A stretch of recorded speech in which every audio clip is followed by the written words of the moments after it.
What's your advice if you don't want to be too harsh with consequences when my kid is doing well or I'm seeing progress?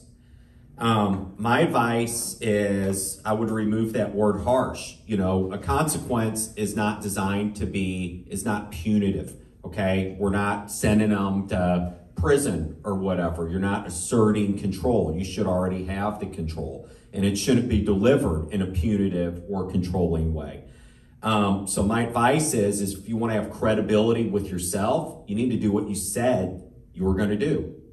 All right? That's all of us, whether we're talking adult, parent, counselor, okay? The credibility that I have with myself is how reliable am I to myself? Do I do what I say I'm going to do? And we live in a world where there are, as soon as of well-crafted excuses, where that's no longer super duper high priority, but it should almost be irrelevant. You know, like, oh, my kid's doing really well, but they lied to me, so I'm not going to have them out of the house for 30 days, or, you know, I don't want to mess up the rest of their progress. That is called codependency. That's what that is. And if I want to have a good relationship with myself, it's really important that I can believe myself when I say I'm going to do something. And it's hard to do that. It is hard to do that. And I'm just telling you, everybody in this room knows that on a certain level, or you want to be here. One thing I would say about this is that my experience with consequences, obviously when my kid was in early recovery, it didn't matter what the shot was. He was going to fight it. He was going to argue it, and he didn't want to be held accountable for anything. When, on the rare times that he did really get healthy and sober, he didn't care what was on that shot list.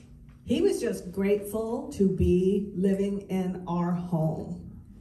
And if he got a job or if he was working, you know, I think you need to remember that if you and your counselor feel that your shots can be adjusted accordingly based on their level of sobriety, that's one thing. But to just think that, well, they're doing so good, I think I should ease off, no. But if they are really doing great, they're probably not going to care about those shots because they're following them, and they're also mature enough to come to you as a parent and ask if y'all can talk about it. You got anything? Sarah?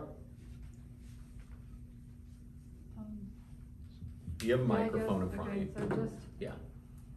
Real quick. The consequences are not harsh. The consequences, if they're well thought out, are actually helpful. They help raise your child's bottom so that they can recover. So it's actually love when you're holding them accountable and calling the shots.